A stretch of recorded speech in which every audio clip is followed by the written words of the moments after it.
तुम्हा सगळ्यांचं परत एकदा मनापासून कोड पाठ या चॅनलमध्ये स्वागत आहे. आजच्या या व्हिडिओमध्ये आपण 3 गोष्टी पाहणार आहोत. सगळ्यात पहिली म्हणजे आपण जे कसं डाउनलोड करायचं आपला जावा प्रोग्राम रन करण्यासाठी. सेकंड म्हणजे व्ही-एस कोड कसं इन्स्टॉल करायचं आणि थर्ड गोष्ट म्हणजे आपण आपला पहिला जावा प्रोग्राम लिहून रन करणार आहोत. तर चला आपण या व्हिडिओची सुरुवात करूयात.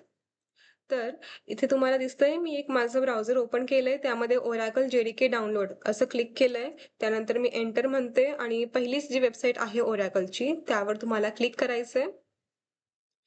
क्लिक केल्यानंतर तुम्हाला इथे मल्टिपल ऑप्शन्स दिसतील की जावा 26, 25, 21 हे काहीच नसून त्याचे लेटेस्ट व्हर्जन्स आहेत, रिलीजेस आहेत जावाचे, जे की जावा करत राहतं.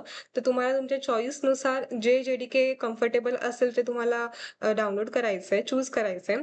देन इथे तुम्हाला ऑपरेटिंग सिस्टमची सुद्धा चॉईस आहे. लिनक्स, macOS, विंडोज वगैरे. माझं विंडोज सिस्टम असल्यामुळे मी विंडोज सिलेक्ट केलंय. त्यानंतर तुम्हाला X64 इन्स्टॉलर या डाउनलोडच्या लिंकवर क्लिक करायचंय. क्लिक केल्यानंतर इथे डाउनलोड प्रोसेस आपली सुरू होईल. आता मी ऑलरेडी डाउनलोड केलेलं आहे म्हणून परत डाउनलोड करत नाही. In the same way download झाल्यानंतर तुम्हाला काय करायचंय, नेक्स्ट, नेक्स्ट, नेक्स्ट करत जायचंय आणि तुमचं जावाचं प्रोसेस इन्स्टॉलेशन पूर्ण होते. त्यानंतर तुम्हाला व्ही-एस कोड डाउनलोड करायचं असेल, तर व्ही-एस कोड टाइप करून पहिली जी वेबसाईट आहे व्ही-एस कोडची, त्यावर क्लिक करायचंय. इथे परत तुम्हाला ऑपरेटिंग सिस्टम्सची चॉईस दिलेली आहे. त्या चॉईसनुसार तुमच्या सिस्टम्सनुसार तुम्हाला ते सिलेक्ट करून डाउनलोडवर क्लिक करायचंय आणि तोपर्यंत तुम्ही हे जे नवीन फीचर्स आलेले आहेत व्ही-एस कोडचे ते तुम्ही रीड करू शकता.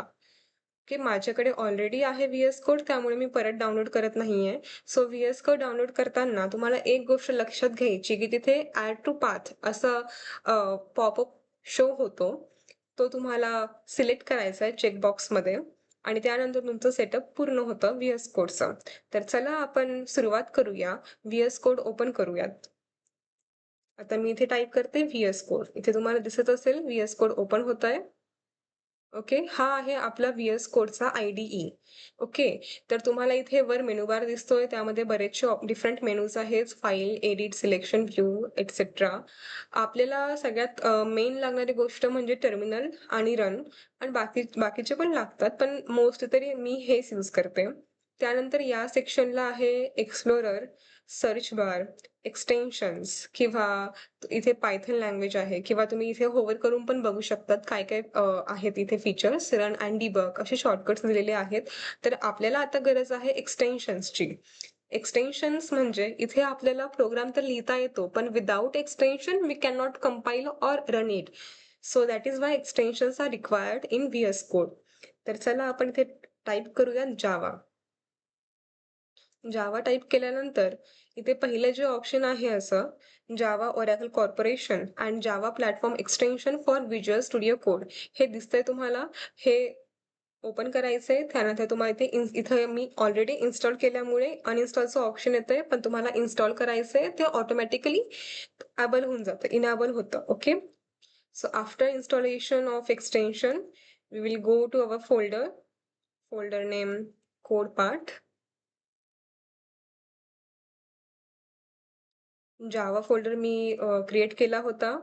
त्यानंतर या फोल्डरमध्ये आल्यानंतर आपण सध्या फक्त रन कसा करायचा किंवा आपलं सेटअप परफेक्ट आहे की नाही ते चेक करणार आहोत. तर इथे नवीन फाईल क्रिएट करायची आहे hello.java. Okay. Public class hello automatically लिहून येतंय. तर तुम्ही ऑटो एक्सटेन्शन किंवा ऑटो रायटर टाइप इनेबल केलं असेल तर. Then public static void main string args, then system out, and then we will simply print hello message. Hello guys or hello coders. Welcome to code part. Okay. Okay. So आपण type केला आहे आपला programme. आता अजून एक महत्त्वाची गोष्ट. जर आपल्याला चेक करायचं असेल, की आपलं जावाचं इन्स्टॉलेशन परफेक्ट झालं आहे की नाही, तर इथे टर्मिनलवर क्लिक करायचंय. न्यू टर्मिनल म्हणायचंय. इथे तुम्हाला दिसतंय माझा पाथ आहे इथे फाईलचा. ओके. तर तुम्हाला इथे करायचंय जावा सी हायफन व्हर्जन. ओके. तुम्हाला इथे व्हर्जन दिसतंय जावाचं किंवा सिम्पली तुम्ही जावा पण केलं तरी पण येऊन जाईल. ओके. इथे तुम्हाला दिसतंय जावा व्हर्जन 1.8.0 आहे. मी 1.8 JDK यूज केलं होतं because in our practicals we required this version. So मी तेच ठेवलंय. तुमच्या चॉईसनुसार तुम्हाला कोणतं व्हर्जन करायचंय ते तुम्ही डिसाईड करू शकता तुमच्या सिलेबस किंवा तुमच्या करिक्युलमनुसार. देन आपण रन कसं करायचं ते पाहणार आहोत आता. तर कंपायलेशनसाठी एक कमांड आहे which is called as Java C. यामध्ये जावा सी मध्ये C stands for compilation. Okay. Then program name dot Java. Okay. जर काही एरर येत नसेल तर आपण समजू शकतो की आपला प्रोग्राम हा सक्सेसफुली कंपाईल झाला आहे. इथे कंपायलेशन नंतर एक डॉट क्लासची फाईल तयार होते automatically after compilation of the program. Then आपल्याला रन करायचं असेल तर जावा अँड क्लास नेम म्हणजेच हॅलो. इथे तुम्हाला दिसतंय हेलो कोडर आलंय. Hello coder and welcome to code part. So this is how we have successfully installed our JDK and VS Code, and also we have run our first Java program. So thank guys. आपण या सिरीजमध्ये participate केलं म्हणून. आणि next व्हिडिओमध्ये मी तुमची सगळ्यांची वाट बघेल कारण की आपण नेक्स्ट सिरीजमध्ये ॲक्च्युअल कोडिंग सुरू करणार आहोत. जावाचे बेसिक्स क्लिअर करणार आहोत. सो थँक परत एकदा हॅप्पी कोडिंग. बाय.